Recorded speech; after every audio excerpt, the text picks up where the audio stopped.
Well, ladies and gents, this is the Banana Republic by the Salmonella Academy. Another great video by Sam. Maybe, I don't know, I haven't seen it. But it's gonna be great because it's Sam video. Like I always say, Sam makes great videos about topics that, nobody really talks about. It doesn't feel interesting, but it always is interesting and funny, and Sam just makes it even better with his soft comedy. I love it. Banana Republic. Banana Republic is basically, well, first of all, the term came from something that happened in South America where, basically production of bananas was so big that, countries relied upon it, and then it became a term. Nowadays, it's used for any country that is rely upon one sole item, one sole industry, like in Tuvalu, how internet domains are the only reason it's going on. So there are lots of topic like that where just one singular production is the reason countries running entire. So that's dangerous to me, because whoever owns that industry would feel like he's the king of that country basically, because without him the country collapses. So that's where the Banana Republic terms comes from.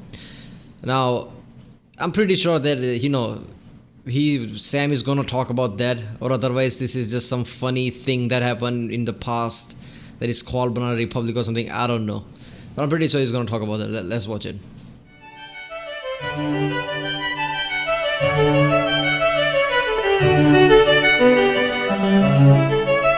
Hey kids, do you like fashionable, high-quality apparel at an affordable price? He's gonna talk about Too that? bad, because that's not what we're talking about today. I'm gonna learn you all a thing or two about the real banana republics. Our story begins during the turn of the 20th century in Central and South America. Agriculture's kind of a big deal right now. You've got a When he saw that Banana Republic logo, that clothing line, I'm like, what the hell is he going to talk about that? I thought he was no, but he's gonna. ton of little plantations all over the place growing bananas, sugar, pineapples, that kind of thing. And they're doing alright for themselves, no big deal. But then refrigeration happened and it changed everything. Because now produce could be kept fresh for way longer in transit, meaning the fruit companies could suddenly open up. A banana becomes weird when you put it in a refrigerator, to be brutally honest. Well, I don't eat bananas after putting inside the fridge. It just becomes weird entirely. Up their business to the international market, their biggest new trade partner being the United States. This massive opportunity gave rise to three main companies known as the United Front Fruit Co. Why does it have gun on its poster? United Fruit Company, Coyamel Fruit Company, and the Vaccaro Bros. By growing, shipping, and selling fruit, these three firms made just obscene amounts of money, a lot of which went towards buying out smaller family-owned farms and plantations. This allowed them to make even obscener amounts of money, until eventually the only competition that remained was each other. And then shit got real. The year is 1910. One of the companies I mentioned, Coyamel, was doing most of its business in the country of Honduras, when the president of Honduras, Miguel Davila, decided to give a land grant to the Vaccaro Bros in exchange for helping to build some roadways. In doing so, they basically stole a bunch of Coyamel's potential plantations and gave them to a competitor. So Samuel Zamuri, owner of Coyamel, said to himself, dang, I hate those guys. If only there was some way for a guy like me to significantly influence. I'm pretty sure he didn't just, made deal with them just because that field felt profitable. I'm pretty sure there was some personal thing that going on there, like, you know what, screw you, I'm gonna give the other guy this deal. Influence the world around him for his own personal gain. Wait a minute. So he used a portion of his McDuck-esque fortune to hire a mercenary army, which he gave to one of his friends, former Honduran President Manuel Bonilla. And together, they overthrew the entire fucking government of Honduras. Yeah. Should've called it Cuyamel. Anyway, Bonilla took power. That's just effed up, man. Lots of countries are like this, where some militia can just take over an entire country and nobody can do anything about it. I mean, that would never happen in India. Government and all the government, military and everything is so powerful, and democracy is strong enough. That would never happen in India. That would never happen in US or any developed countries. But there are some countries where that happens. Just people just riot, some militia rise up, and literally the entire government changes. That's just effed up, man. Because that's really unstable when you think about it. That scares me. If I live in one of those countries, I'll get scared. Like this whole thing is unstable.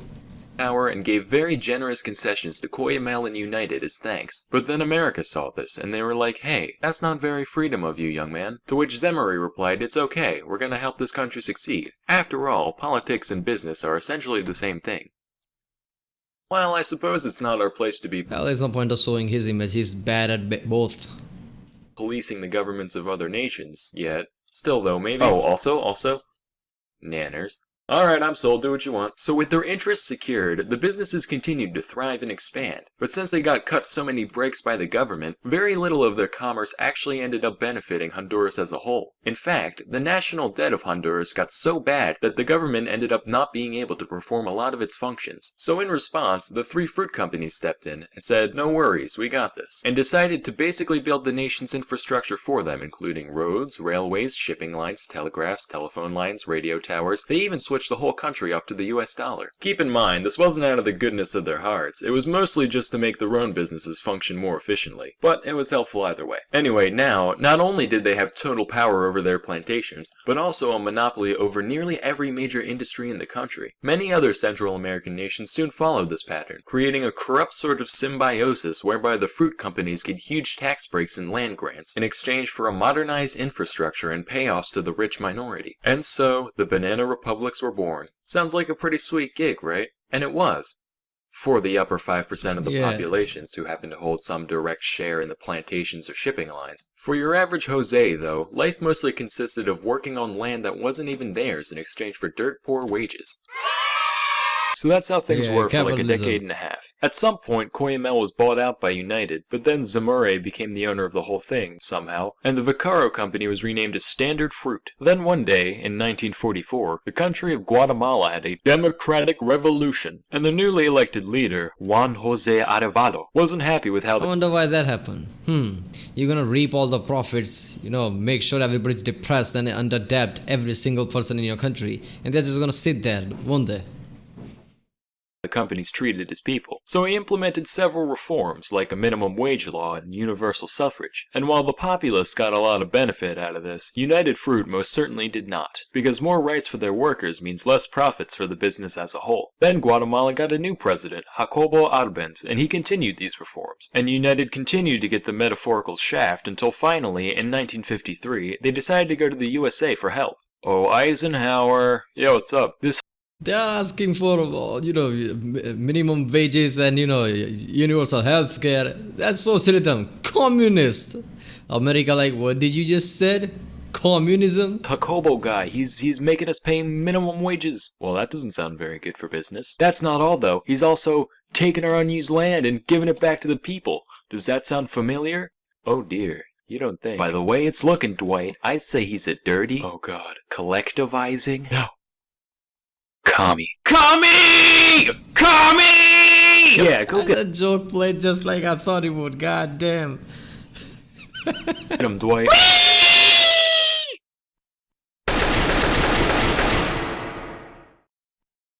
Holy shit, you actually did it. World Star! And from that point onward, Guatemala was ruled by a series of U.S. How predictable Americans must be that I knew the joke's going to be like that. It was basically like that. US-backed dictatorships, all the way up until 1996. This kind of situation happened in several other places and times as well, almost always driven by some combination of red fear and yellow love. I won't give any more details for the sake of time. Red fear, USA fears communism so much they won't even give health care to anybody. Republicans always cut off that, no health care.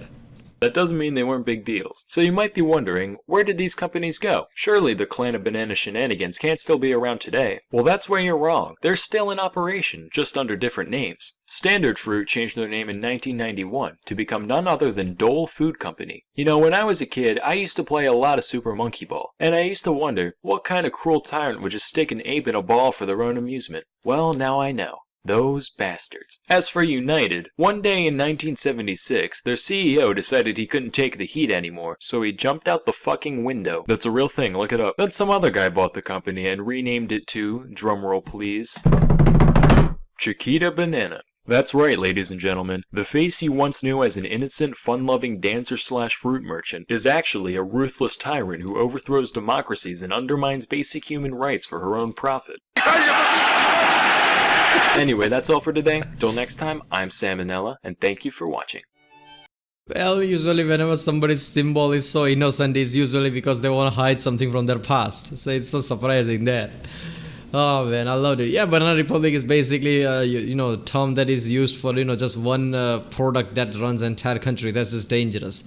But yeah, this was funny, man. The USA joke, I knew it was gonna go something like that, but I wasn't sure. But it played out exactly what I thought. Communism. Alright, if you like my reaction, don't forget to like and subscribe.